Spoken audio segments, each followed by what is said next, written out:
we have a breaking story. Hey, graphics department, put that big red breaking up. 4 entertainment industry sources say LeBron James is going to the Lakers. 4 entertainment industry sources. Now, remember, LeBron's got his tentacles all over Hollywood and all over Los Angeles. He's got homes here. He's got businesses here. His Blaze Pizza, Maverick Carter, all of them. 4 sources, 4 different sources in the entertainment industry. He's coming to the Lakers with Paul George. He has had to put X, Y, and Z in motion from a marketing standpoint. Now, Peter Vesey, who I had on my podcast, told me months ago it was done. It's going to be put in motion. So with that, I bring on Caron Butler, who played 14 NBA seasons. By the way, I always tell the story. The first time I ever saw LeBron play live, Caron Butler was guarding him. Oh, man. It was in Miami. Woo! You played hard. Didn't have a great night against him, but you played your butt off for the Clippers. Yeah, I left it all out there. Just ran out of talent.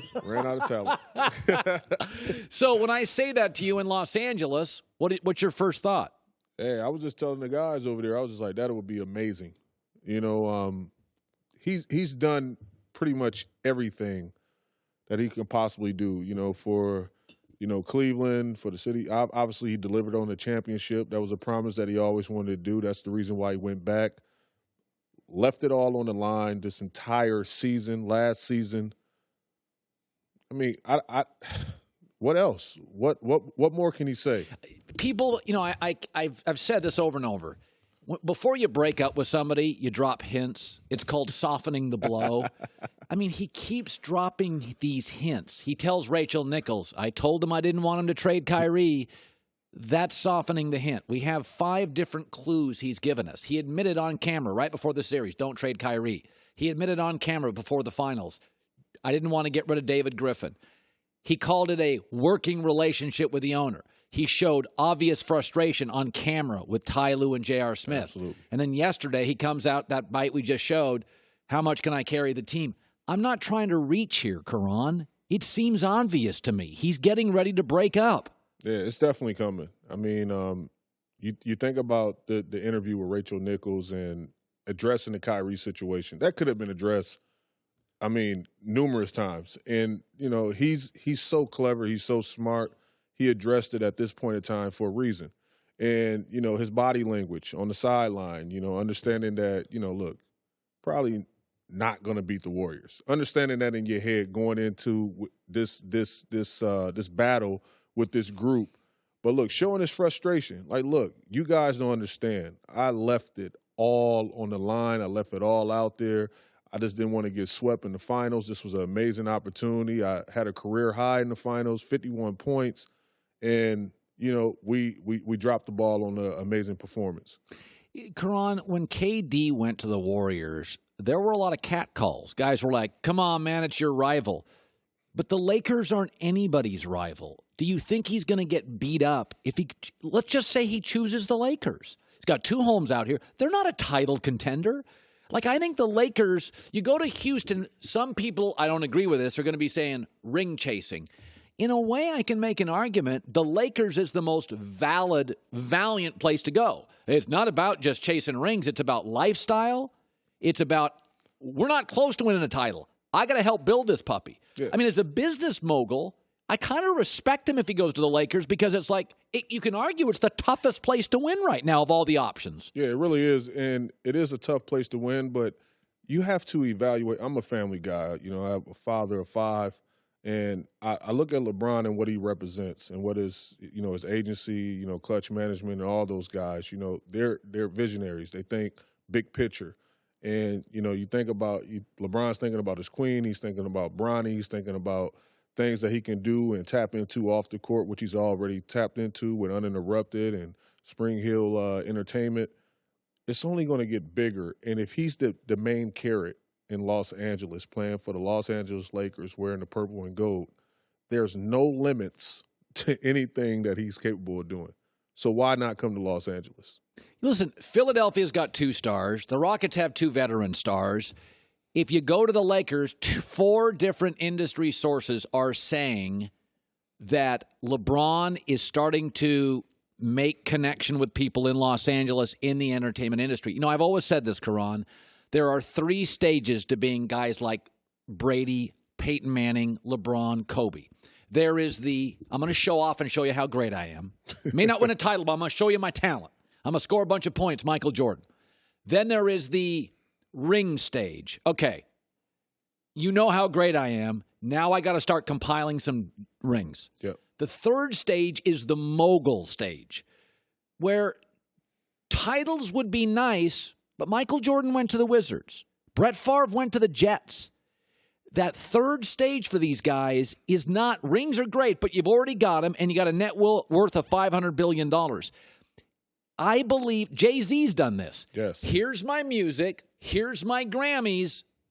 Okay, now I'm in the mogul stage. It's not all about Grammys. It's about business. LA's the best business call. You're out here, Caron. Yeah. I tell people this all the time. Maybe people hate Los Angeles. There's nothing like it in the country. Nothing. Because now he gets a chance to do what he's really passionate about. You know, and he gets to make the seamless transition, which he already has, you know, with all the things that he have going on. But being in Los Angeles, it's like you said, it's that next chapter, you know, and he's going to tap into it. He's already tapped into it, and this is where he can maximize it. So I see him coming to Los Angeles. All right. 4 sources saying, thebigleague.com, 4 entertainment industry sources saying LeBron is already making connections. Now, I will say this. Earlier today, Woj, who I greatly respect, had a story. Yeah. He had we said it. Remember earlier today, Greg and John? I said it was strange. Out of the blue, Adrian Wojnarowski, Woj, dropped a story that LeBron and Paul George need to meet. Who was it planted by? Who told him that? I was confused this morning in the meeting. I'm like, why is this story coming out? It's an odd, and I think now all of a sudden we have another story today about the Lakers. Folks, this stuff doesn't happen in this little vacuum, in this little bubble at a happenstance. This is not coincidence. The Lakers stuff, it's starting to now come out. All this stuff is about Woj has a Lakers story. The Big Lead has a Lakers story. This stuff's coming out right now in the last 12 hours and not make-believe. Controlling the narrative, man. Stuff's starting to leak. Yeah. Attorneys are starting to do business. Papers are starting to be signed. Stuff is happening right now. Okay, I got to ask you this. I love Russell Wilson, but there's something about Russell Wilson, half the Seahawks didn't like him. I love Steph Curry. But good God, players love Westbrook and Harden. Nobody seems to like, saw a story the other day, LeBron has disdain. And what is it about Steph Curry that you guys don't put your arms around him and give him a big hug? Is it the shimmy? Is it he grew up driving a BMW with his dad in the back seat to games?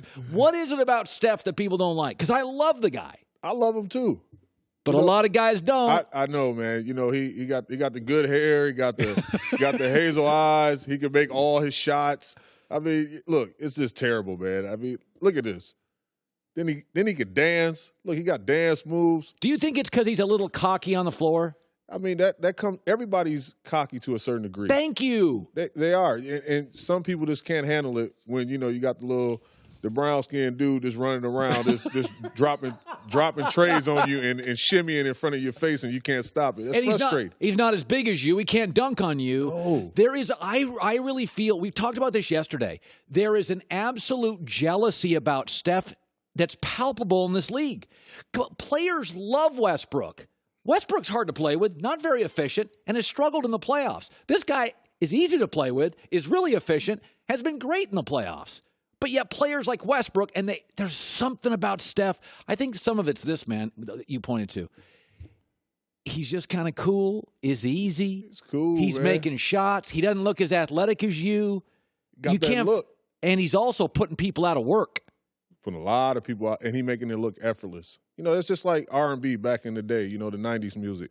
Some people like Keith Sweat, but they loved Al B. Sure. He just had that look.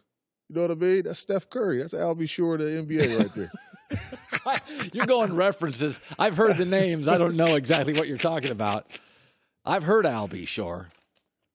I don't know much about Al B. Sure. Al B. Sure was cold. All right.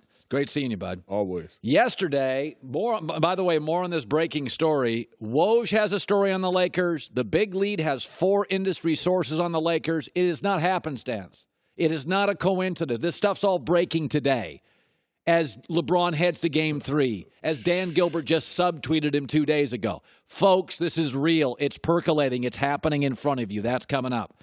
Hi, everybody. Thanks for watching. Subscribe here to get the latest from the show.